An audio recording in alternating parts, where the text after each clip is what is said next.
Assalamualaikum warahmatullahi wabarakatuh. Hai sahabat, berikut adalah kegiatan PPL pada mahasiswa Prodi Akuntansi dan Keuangan Angkatan 4 tahun 2021 pada program Pendidikan Profesi Guru atas nama Rahmat Wijaya. Yuk kita simak bersama-sama bagaimana keseruannya. Bismillahirrahmanirrahim. Assalamualaikum warahmatullahi wabarakatuh. Waalaikumsalam warahmatullahi wabarakatuh.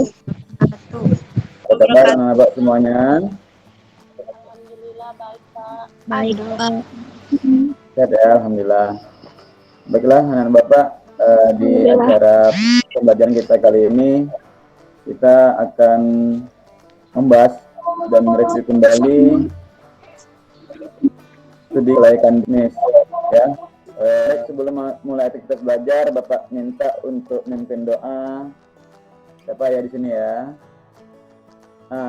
Karena tadi Kurnia yang duluan masuk, Pak minta Kurnia untuk memimpin doa. Silakan Kurnia. Bismillahirrahmanirrahim. Rabbi zidni ilma warzuqni fahma. Amin. Oke, anak-anak.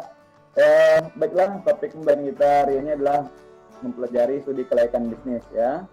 Dimana kalau Ananda sebelumnya sudah belajar tentang kewirausahaan mengenai karakteristik seorang wirausaha. Setelah pembelajaran karakteristik, kita masuk pembelajaran studi kelayakan bisnis. Oke, kalau Pak ulas, coba sebutkan sifat dan jiwa seorang wirausaha yang Ananda ketahui. Apa aja diantaranya? Yang pertama jujur ya. Disiplin. Selain itu disiplin, oke. Bertanggung jawab. Bertanggung jawab, bagus. Memiliki kemampuan Pak. Memiliki kemampuan, oke. Bapak akan men-share materi kita pada malam ini. Silakan dilihat materinya. Oke, kita mulai. Ini aplikasi pembelajaran studi kelayakan bisnis ya. Baik, seperti yang Bapak ajarkan di sekolah tadi, Bapak ingin yel-yel pengusaha muda ini harus tertanam di diri Ananda semua. Harus bisa Ananda semua menghafal dan melakukannya ya. Jadi kita coba kembali untuk mengucapkan yel-yel pengusaha muda ini ya. Masih ingat nada-nadanya ya, sedikit-sedikit ya? Masih Pak. Masih Pak. Masih ya. Dan lalu siapkan suaranya. Siap? Are you ready? Go. Oke. 1, 2, 3, 4. Jadi pengusaha tangguh untuk ekonomi bangsa, tingkatkan diri dan juga apa, jujur dan bulat itulah kuncinya. Mari kita bekerja, mari kita usaha, mulai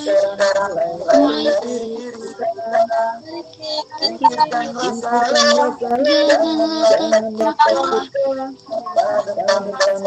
ada di pundak kita. Bisa, tangguh, jaya. Oke.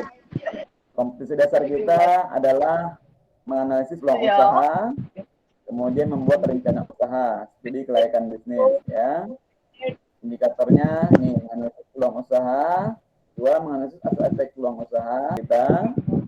Yang pertama, melalui pemanfaatan media mobile learning berbasis IT Classroom, Google Classroom, kita dapat menganalisis peluang usaha dan membuat rencana usaha, studi kelayakan bisnis yang baik dan penuh tanggung jawab. Oke. Nah, ini kita awalin dengan pengamatan. Bapak memakai sintaks model problem gambar apa ini? Ya, Kelulusan silakan. kelulusan siswa Lulusan lulusan sekolah. Ya, kelulusan siswa sekolah. Oke. Berikutnya nih. Kalau lulus apa yang dilakukan? antrian Masyarakat yang sedang antrian apa ya? antrian daftar bekerja, Pak. Antrian mau masuk kerja, betul.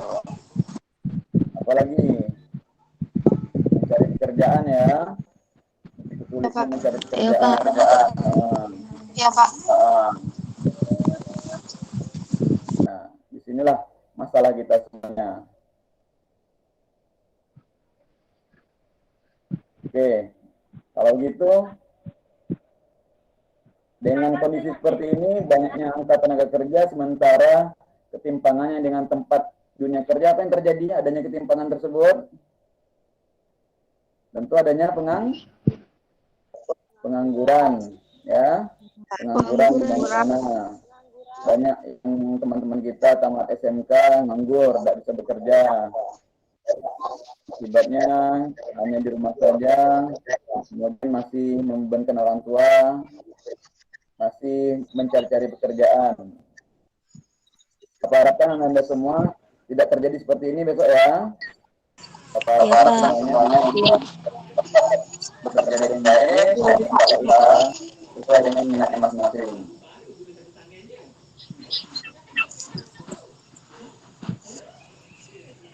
Nah, kalau gitu permasalahan yang timbul yang kita perhatikan zaman sekarang ini,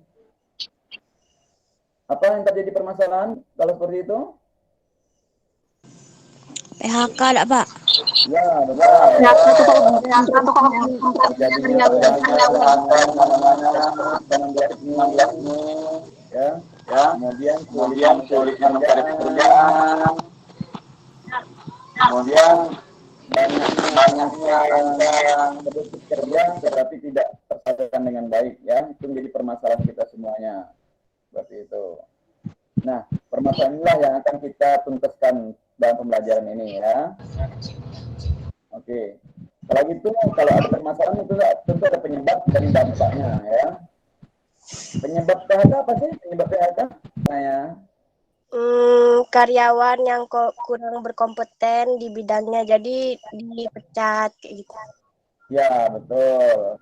Ada karyawan yang kurang kompeten, tidak mencapai target, tidak sesuai dengan prosedur perusahaan, akhirnya dipecat. Oke.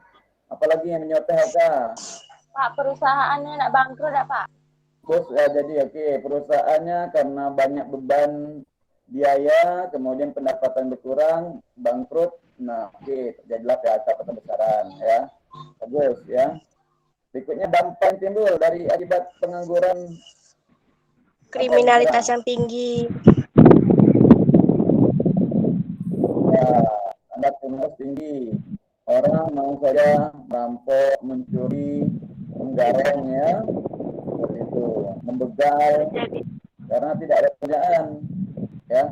Ini adalah dampak yang terbesar, sehingga timbullah kemiskinan yang tinggi, ya. Kalau kemiskinan tinggi tentu otomatis banyak terjadi kriminalitas di masyarakat kita. Oke, bagus. Nah, kalau gitu apa kira-kira solusi dari anak bapak semua ini? Membuat usaha. Ya, benar sekali. Kita harus berani membuat usaha, ya. Berani memulai merintis usaha. Mulai dari sekarang, mulai dari SMK pun sudah banyak anak-anak SMK yang buat usaha, ya.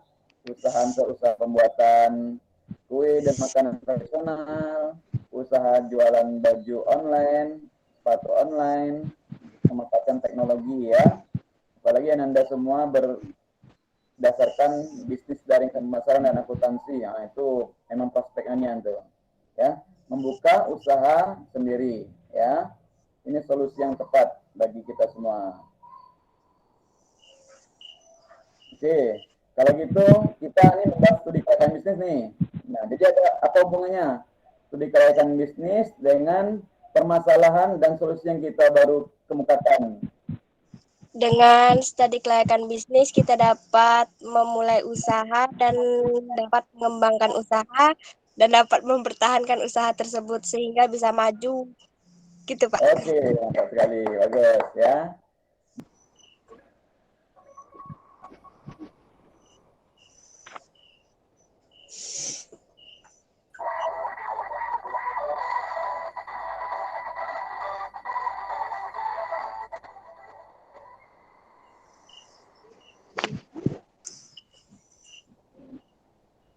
Ini kebetulan Bapak bersama orang tua membangun usaha pembuatan konten dan jendela di belakang rumah, dan ini gambaran kegiatan produksinya. Berikutnya Bapak akan membagi Ananda dalam 3 kelompok besar. Ya, kita akan berdiskusi bagaimana memecahkan permasalahan yang Bapak tawarkan ke semuanya. Kita bagi dalam 3 kelompok, kelompok 1, kelompok 2, kelompok 3. Ya. Kelompok 1 Bapak percayakan kepada Rosa dan kawan-kawan. Boleh nanti dibantu Olivia, ya, bantu Kurnia. Nanti kelompok 2 Bapak percayakan kepada Yuri, Tanaya. Nanti kelompok 3 Bapak percayakan kepada Jelina, Siti Cahaya, dan Reza. Ya. Apa yang perlu kamu pecahkan permasalahannya? Yang pertama nih, apa pentingnya studi kelayakan bisnis? Kemudian manfaat apa yang bisa? Oke, kelompok Rosa sudah sejauh mana pengerjaannya? Rosa dan Olivia? Belum, Pak. Oke, belum. Silakan lanjutkan. Kelompok 2, Yuri, Tanaya, Masih dalam ada kendala belum menjawabnya? masih dalam proses. Tidak hanya membantu memetakan masalah, namun juga menyusun segala aspek di dalam studi kelayakan seperti aspek pasar, pemasaran, hingga keuangan. Adapun manfaat studi kelayakan bisnis, yaitu mengurangi resiko terjadinya kerugian, memudahkan perencanaan ke depannya, memudahkan dalam pengendalian bisnis. Sekian dari kami kelompok 1. Terima kasih. Oke, terima kasih. Tepuk tangan dulu untuk kelompok 1. Ya, bagus. Jawabannya benar dan lengkap. Ya, alhamdulillah. Berikutnya, Pak kasih kesempatan bagi kelompok 2. Analisis atau tahap penelitian. Sistematika penyusunan studi kelayakan usaha pada umumnya berisi ringkasan proyek, bab 1 pendahuluan, 1.1 dasar gagasan membuka bisnis baru atau pengembangan bisnis, 1.2 nama dan alamat perusahaan, 1.3 bidang usaha, 1.4 bentuk perusahaan, 1.5 gambaran. Dengan studi kelayakan bisnis ini, kita bisa dapat memahami bagaimana cara membuat silakan nanti mengisi lembar kerja di Google Classroom-nya. Itu ada beberapa soal yang Bapak sampaikan di Google Classroom. Silakan diisi, nanti dijawab dan dikirim langsung ya. Bapak tunggu kurang lebih dalam waktu 2 hari pengerjaan. Langkah selanjutnya, Bapak minta Ananda semua besok berkunjung atau visitasi ke tempat usaha yang terdekat di lingkungan Anda semua ya. Itu pembelajaran kita cukup sampai di sini, dan mudah-mudahan dengan pembelajaran kita ini Anda bisa terbuka wawasan mengenai peluang usaha setelah Anda tamat SMK nanti ya. Jadi kurang Bapak mohon maaf. Wabillahi taufiq wal hidayah. Wassalamualaikum warahmatullahi wabarakatuh. Waalaikumsalam. Bisa dari